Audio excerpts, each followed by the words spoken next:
Yes, hello guys! Ipapakita ko naman ngayon yung paggawa ko ng version ko ng aking dinakdakan. Sa hindi pa nakakaalam, local food ito ng mga tiga Pangasinan. May similarity siya guys sa ating sisig ng Kapampangan. Except lang sa paggamit ng pork brain or mayonnaise sa dinakdakan. Saka yung paggayat ng karne, mas chunkier kasi yung pork dinakdakan compare mo sa sisig na fine yung pagka-chop niya. Overall naman guys, pareho silang masarap. Creamier lang ang dating ng pork dinakdakan. Dahil nga sa ingredients niya na mayonnaise.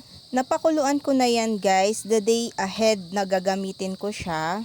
Pinakuluan ko yan sa sibuyas, peppercorn, tsaka salt lang. Ginayat ko lang siya sa ilang peraso, ready para sa pan grilling. Normally, grilling sa charcoal yung ginagawa sa dinakdakan.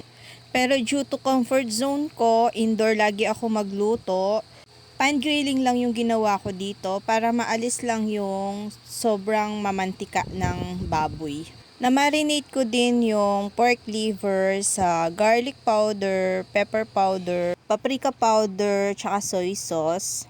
Ginilitan ko din yung liver ng konti para pumasok sa loob yung lasa ng marination. Hihiwa-hiwain ko na guys ang aking mga ingredients. Inuna ko yung liver dahil hindi ako prefer sa medium style cooking ng liver. Kaya isasalang ko ulit siya sa pan grilling hanggang maalis yung pagkahilaw niya sa loob. So ganyan lang guys ang pagluluto ko indoor ng pork dinakdakan. After na nating nagawa yung mga procedure na yon, which are boiling, marination, grilling, madali na yung mga susunod. Paghahaluin na natin yung mga ingredients, spices, tsaka dito na natin siya lalagyan ng pampalasa. Siyempre nang naaayon sa ating taste buds.